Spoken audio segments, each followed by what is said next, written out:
Menurut saya pribadi sih, dangdut itu sebuah ciri khas yang ada di Indonesia. Saya mulai suka dari masih SMP. Kalau Rhoma Irama itu kan tidak hanya sekedar menyajikan lagu tentang percintaan, tentang galauan, kan bukan hanya sekedar itu, tapi dia kan ada lagu-lagunya yang berisi dakwah di sana. 1096. Ya. Berarti abad 11. Ya seperti itu kayaknya. Abad 11. Iya. Itu zaman siapa tuh? Ada zaman kerajaan. Sesuatu itu kita harus menjaga seperti kita punya kekasih ya. Iya. Kita harus menjaga satu sama lain. Kita harus mendukung. Ada pesan buat yang tadi siapa tadi? Siapa? Ada nggak? Ya kalau buat yang itu sih mohon maaf dulu. Belum dulu. Lagi kosong sekarang, jomblo.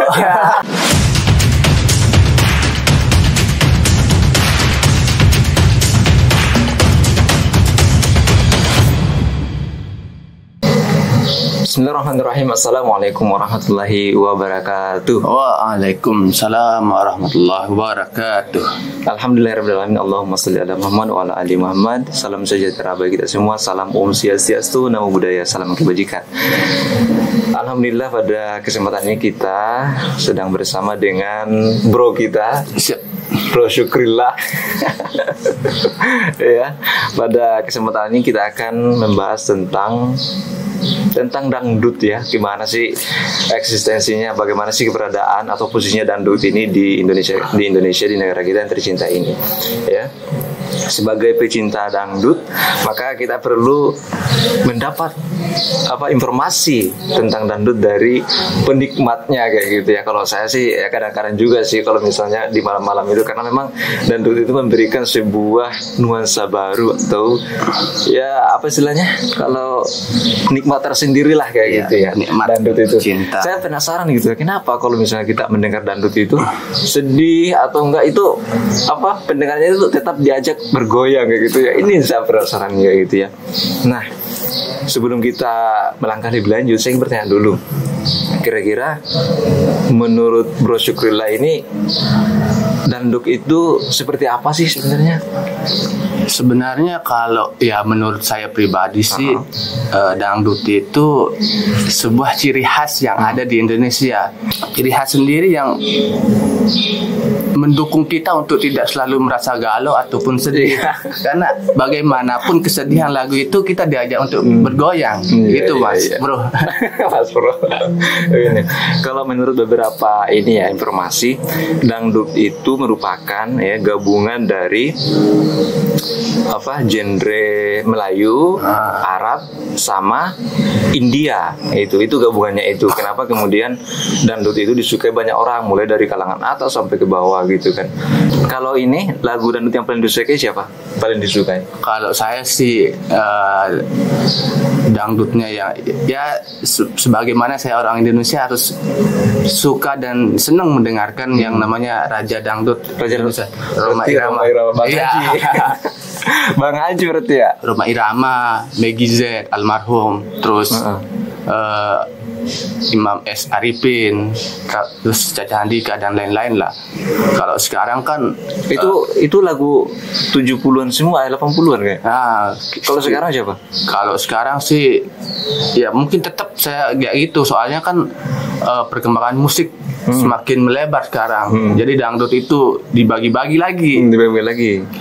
Ada yang menjadi dangdut koplo, dangdut apalah macem-macem. Yang penting kan cara-cara orang untuk mengembangkan sesuatu itu banyak gitu. Iya. Nah, ini dangdut ini sebenarnya kan asli Indonesia, tetapi ada juga loh yang mengakuinya kayak gitu. Tapi terlepas dari itu semua, dangdut ini sebenarnya sudah mendunia. Kayak di Jepang itu ada komunitasnya tersendiri pecinta dangdut. Di Amerika juga ada, gitu kan. Di mana lagi di Rusia juga ada. Kapan sih yang mulai Mas Bro ini mulai suka gitu ya? Saya mulai suka dari masih SMP. SMP. Iya, soalnya kan saya setidaknya udah dicocokin sama kakak saya gitu. Ya. Setiap hari didengerin lagu Rhoma Irama. Sampai saya, ya mohon maaf Kak, saya cerita dulu sebenarnya. Kakak saya itu pecinta Rhoma Irama banget. Pecinta Rhoma Irama. Nah, kan di rumah itu kalau di kampung saya itu mulai dari jam 6:30 di radio itu udah diputar lagu dangdut. 6:30 pagi. Ya. Nah, sambil kakak saya sambil ngopi, sebelum sarapan kan harus dengerin lagu dangdut dulu. Lucunya kakak saya itu kalau dia telat mendengarkan lagu Rhoma Irama itu dia marah-marah sendiri. Oh gitu. Iya. Kalau misalnya dari sisi dari sisi sosial masyarakat itu kan sebenarnya dangdut ini sangat bermanfaat gitu ya untuk menarik massa gitu. Yeah. Baik itu isu politik, isu sosial, isu budaya gitu, itu paling ampuh gitu. Tapi ada yang lebih ampuh ketika ingin membuat sebuah tontonan kayak gitu ya, itu gratis kayak gitu. Iya.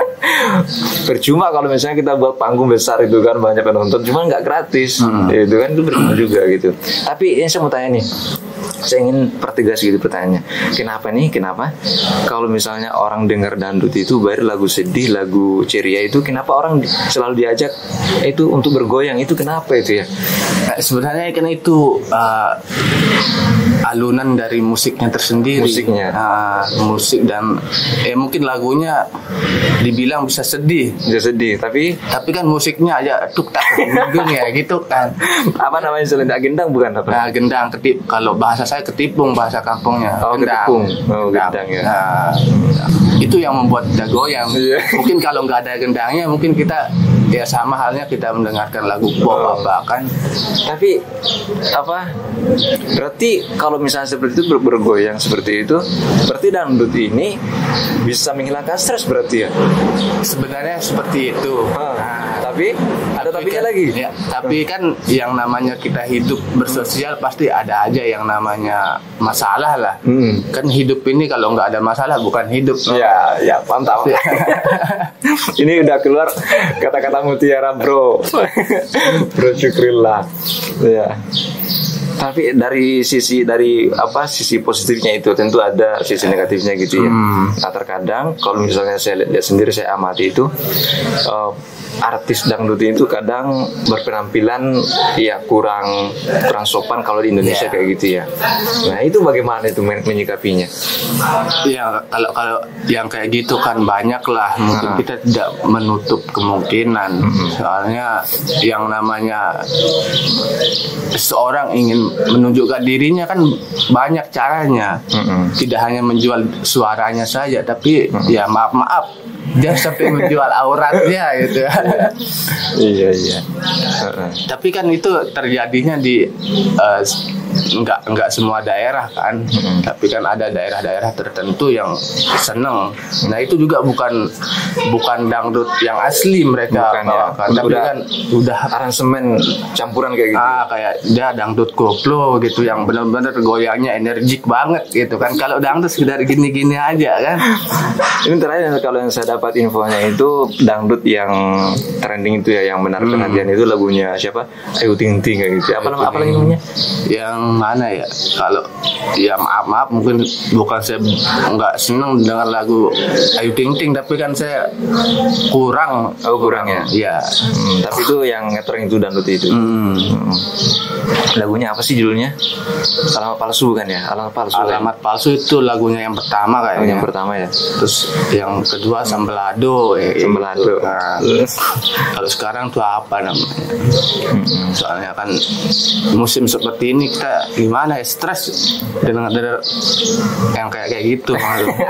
Iya, apalagi di masa pandemi itu orang itu butuh hiburan kayak gitu. Jadi dangdut ini bisa dihadirkan untuk menghibur diri kayak gitu ya. Nah, sekarang kita mau bahas sedikit dari sisi agamanya kayak gitu ya. Kalau misalnya dalam hadis sendiri itu kan dikatakan bahwa ketika hadis itu bisa mendatangkan kebaikan lebih banyak daripada keburukannya, maka itu bisa digunakan aja. Berarti dalam itu nggak apa-apa. Apalagi seorang sosok Bang Haji Rhoma Irama itu kan sebagai bergelar raja dangdut itu nggak apa-apa gitu kan. Apalagi genrenya itu adalah dakwah gitu.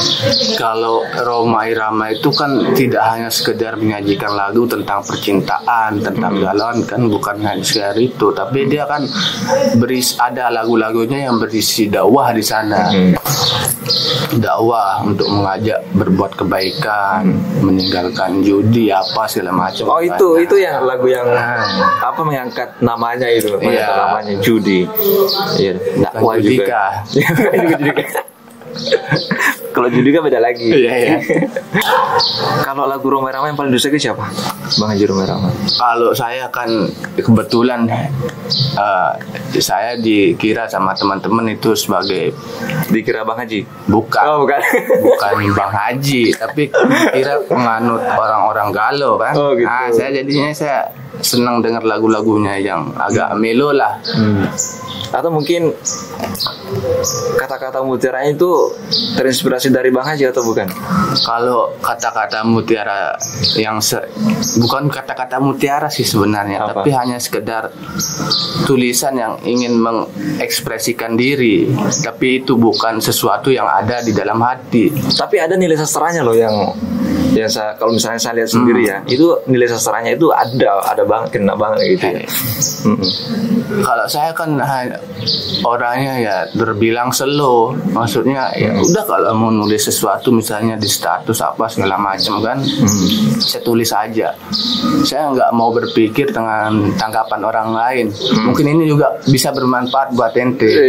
Maksudnya ketika punya kritik-kritik yang kurang enak buat dibaca maupun didengar, itu mungkin bisa dipakai sama ente, Mat. Maksudnya nggak usah lah didengerin. Nggak usah dengerin. Orang dia baikkan aja dulu. Maksudnya kan itu hanya sekedar dia di dunia mana sih kita nggak tahu kan. Kalau mungkin di kenyataan mungkin kita bisa ajak ngobrol kenapa gitu kan. Akhirnya ada solusi. Itu sih. Dangdut itu kan pernah diajukan oleh Indonesia sebagai warisan Indonesia, tapi belum gitu kan. Nah, kalau tanggapannya terkait dengan pengakuan bangsa lain, negara lain bahwa dangdut ini berasal dari negara mereka, itu seperti apa tanggapannya sebagai pecinta dangdut kayak gitu? Iya. Kalau saya yang pernah saya baca sih, dangdut itu kan sejarahnya lahir tahun 1996. 1996. Jadi kan dangdut itu terlahir dari lagu boneka apa namanya? Boneka India yang dibawakan oleh Elia Kadam. Nah, itu yang dikembangkan sama Haji Rhoma Irama pada waktu itu. 1096. Ya. Berarti abad 11. Ya seperti itu kayaknya. Abad 11. Iya. Itu zaman siapa tuh? Zaman kerajaan. Kalau di Indonesia pasti masih udah kayaknya udah demokrasi ya. Belum ya. 1096 itu siapa? Masih ada Imam Ghazali kalau nggak salah. Kayaknya saya kan kalau kayak itu kurang saya. Iya. Kalau tanggapannya tentang ini siapa tuh yang kalau tampil itu wajahnya itu selalu beda-beda? Siapa tuh? Bukan. Yang perempuan. Via Valen. Nah, gimana tuh? Kalau itu dangdut bukan dia dangdut kan? Dia termasuk dangdut koplo sebenarnya. Koplo. Kembangan dari dangdut asli. Tadi bicara dangdut koplo cuma saya belum tahu apa itu dangdut koplo. Dangdut koplo itu apa? Ya itu yang mungkin menurut saya pendengarnya bisa goyangnya lebih identik, gitu, lebih semangat goyangnya. Atau ada campuran ras tertentu atau suku tertentu gabungan? Kayaknya koplo itu kan kembangan yang kalau menurut saya, mohon maaf kalau ada yang salah mungkin, itu kan dikembangkannya di Jawa. Dikembangkannya di Jawa ya. Jadi kan kayak lagu-lagu daerah yang punya daerah misalnya tentang percintaan, jadi akhirnya ikut-ikutan membuat koplo itu. Tapi ya perlu kita akui bahwa dangdut di Indonesia itu sangat ini ya. Dan mohon maaf dulu, kalau koplo itu kayaknya lebih ke anak-anak mudanya, Pak. Anak muda. Dangdut Indonesia ini sangat berperan penting loh. Bayangkan aja itu di setiap channel TV itu kan. Itu hampir setiap programnya itu ada selipan-selipan dangdut kayak gitu, diajak goyang kayak gitu kan. Karena memang ya asli Indonesia sebenarnya. Kalau kontes dangdut Indonesia itu pernah pergi kontes dangdut Indonesia? Saya pernah pergi dulu, diajak sama temen dari Jambi. Kebetulan ada kontestan dari Jambi. Saya lupa namanya. Waktu itu saya diajak pergi, ya, yang namanya kita menghargai teman kan, ya udah ikut gitu. Iya, kalau kontes dangdut itu pernah jagoin siapa? Menang nggak? Kalau kontes dangdut, saya harus menjagokan yang dari daerah saya. Daerah ya. Tapi yang pertama itu dia kandas. Nah yang dia ikut yang kedua kayaknya, keduanya baru dia menang kayaknya. Kurang update lah. Terakhir nih, ada nggak pesan Bro Syukril ini untuk penonton kita terkait dengan perdangdutan di Indonesia? Ya, kalau pesan-pesan saya sih, cintailah produk lokal. Produk lokal. Karena kalau kita tidak menjaganya, ya seperti itu, banyak orang lain yang mengakui. Berarti nih kalau bilang cintai produk-produk lokal, berarti nantinya nggak punya peluang untuk tinggal di Jakarta berarti ya? Produk lokal. Maksudnya produk lokal, ya kita kan tidak rela untuk diakui oleh negara-negara. Iya, lebih luas lagi ya maksudnya, kirain. Dan itu ya, sesuatu itu kita harus menjaga seperti kita punya kekasih ya. Iya. Kita harus menjaga satu sama lain. Kita harus mendukung. Ada pesan buat yang tadi siapa tadi? Siapa? Ada nggak? Ya kalau buat yang itu sih, mohon maaf dulu. Lagi kosong sekarang, jomblo. ini iklan. Oke. Itu aja dulu berarti ya teman-teman. Mudah-mudahan sih bermanfaat video kali ini. Jadi pada intinya adalah dangdut ini merupakan sebuah warisan Indonesia, sebuah produk lokal Indonesia yang harus kita jaga bersama, jangan sampai diakui oleh negara lain. Mudah-mudahan sih Indonesia itu berhasil mengajukan ke UNESCO bahwa dangdut ini benar-benar warisan dari Indonesia. Terima kasih atas perjumpaan kali ini, mudah-mudahan bermanfaat ya bagi kita semua ya. Saya kirim ucapan Assalamualaikum warahmatullahi wabarakatuh. Waalaikumsalam warahmatullahi wabarakatuh.